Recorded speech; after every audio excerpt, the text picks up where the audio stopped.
L'actualité africaine sur Al24 News, bienvenue pour cette édition. Voici les titres. Nouvelle escalade au Soudan, 700 personnes tuées dans les combats entre l'armée et les forces de soutien rapide en 48 heures selon l'Agence des Nations Unies pour la migration.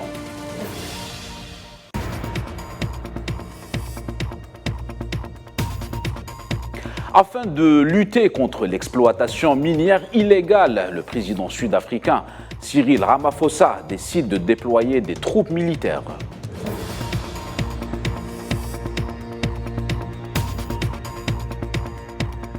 Culture dans notre édition, le président algérien Abdelmadjid Tebboune rend hommage à la romancière Zhoro Nissi, honorée par une maison d'édition koweïtienne.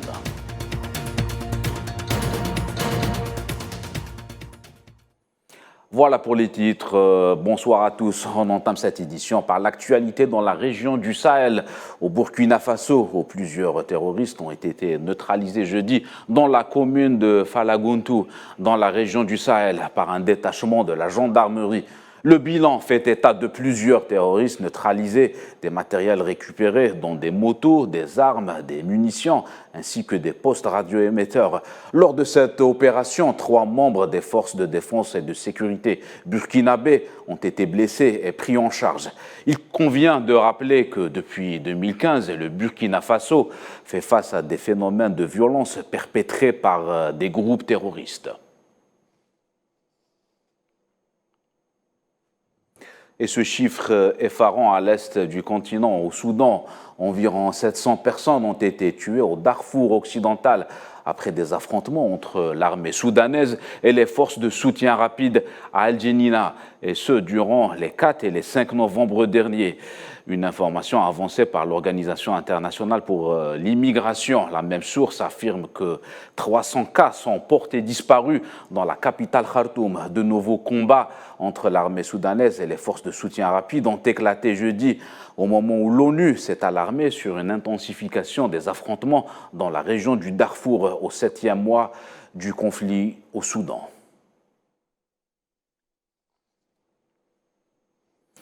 La mission des Nations Unies au Sud-Soudan, la MINUS, a souligné jeudi l'importance d'accélérer le déploiement des forces unifiées nécessaires pour assurer la sécurité avant les élections de l'année 2024. Soulignons que l'ONU était prête à fournir l'assistance technique nécessaire pour soutenir le rendez-vous électoral. La mission onusienne encourage en outre le gouvernement du Soudan du Sud à rendre opérationnel de toute urgence la Commission électorale nationale et le Conseil des partis politiques et la Commission nationale de révision constitutionnelle nouvellement reconstituée afin de garantir des élections libres.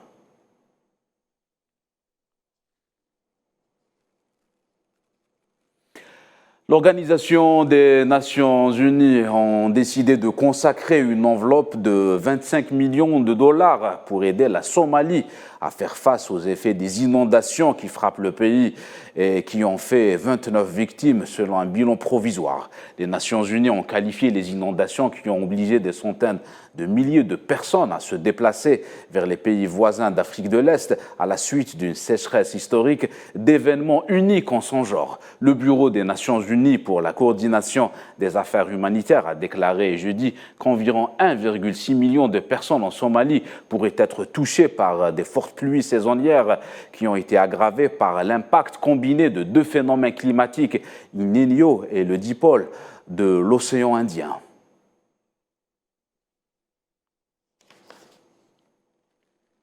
Dossier du Sahara occidental. Selon un communiqué de la Chambre basse du Parlement algérien, le président du Conseil national sahraoui, Hamma Salama, effectuera une visite officielle en Algérie du 11 au 13 novembre.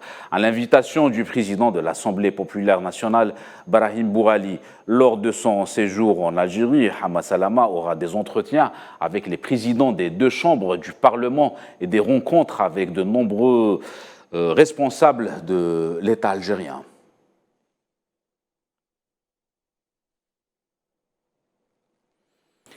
Actualité régionale toujours, le comité militaire mixte libyen 5+5 a appelé les partis politiques à trouver une solution à l'impasse politique actuelle en raison de leur influence sur la scène sécuritaire du pays. C'est ce qui ressort d'une déclaration du comité publiée après les entretiens qui se sont poursuivis pendant 2 jours, mercredi et jeudi, dans la capitale tunisienne, en présence de l'envoyé spécial de l'ONU pour la Libye, Abdoulaye Batili, appelant qu'au cours des réunions, une présentation complète a été faite de toutes les étapes qui ont été accomplies précédemment, notamment un cessez-le-feu effectif, une réduction des forces sur les lignes de contact et l'ouverture de la route côtière.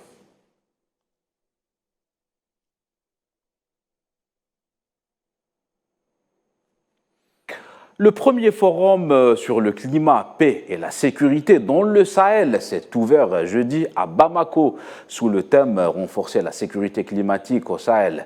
Durant 3 jours, cet événement au Mali, regroupement des acteurs du climat et de la sécurité, a pour objectif d'apporter des réponses en termes de gestion des conflits et d'adaptation et de sensibilisation autour de la problématique du climat. Il s'agit de joindre les efforts pour renforcer l'intégration des solutions climatiques dans la politique publique et gouvernementale. Cette rencontre vise également à offrir aux participants une plateforme de discussion sur la prévention et la gestion des conflits, la gestion durable des ressources naturelles.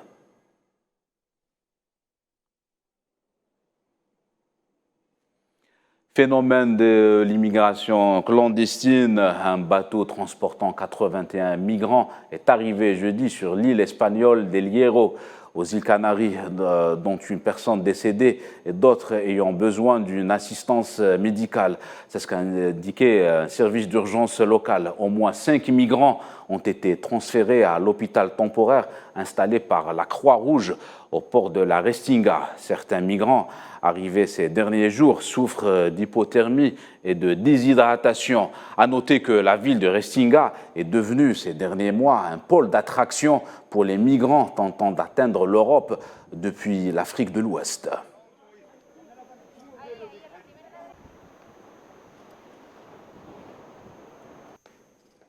Et retour au continent, le président du Kenya a promis jeudi d'être impitoyable face à la corruption, vigilant contre le terrorisme et ferme sur la dette. Lors de son discours à la nation prononcé depuis le Parlement de la capitale Nairobi, William Ruto a déclaré que les cas d'inconduite et de corruption seront traités sans pitié et de manière définitive. Ruto a également déclaré aux députés que le spectre du terrorisme est une menace permanente contre laquelle le pays doit rester constamment vigilant.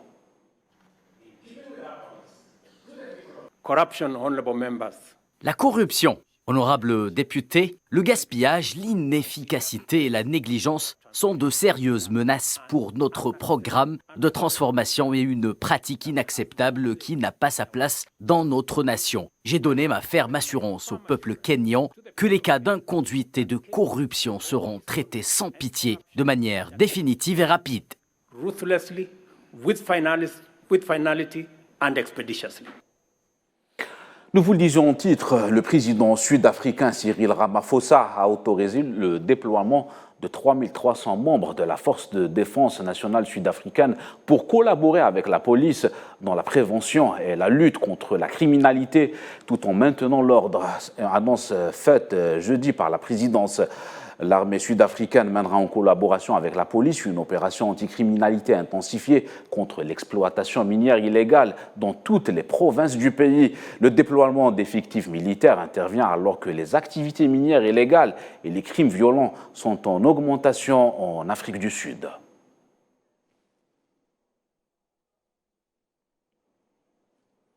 Actualité en Algérie, le président algérien Abdelmadjid Tebboune a adressé vendredi un message de félicitations à la romancière algérienne Zohor Ounissi suite à sa distinction par la fondation koweïtienne Souad al-Sobah qui lui a décerné le prix Yaoum al-Wafa.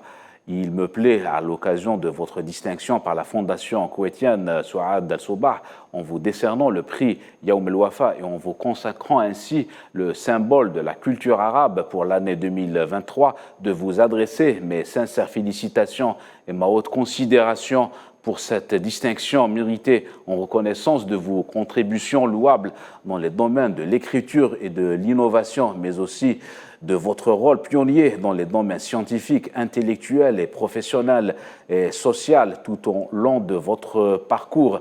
On pouvait lire dans le message du président de la République. C'est la fin de ce journal. Vous pouvez suivre ce programme en intégralité dans les réseaux sociaux qui s'affichent en bas de l'écran. L'actualité continue sur Al 24 News.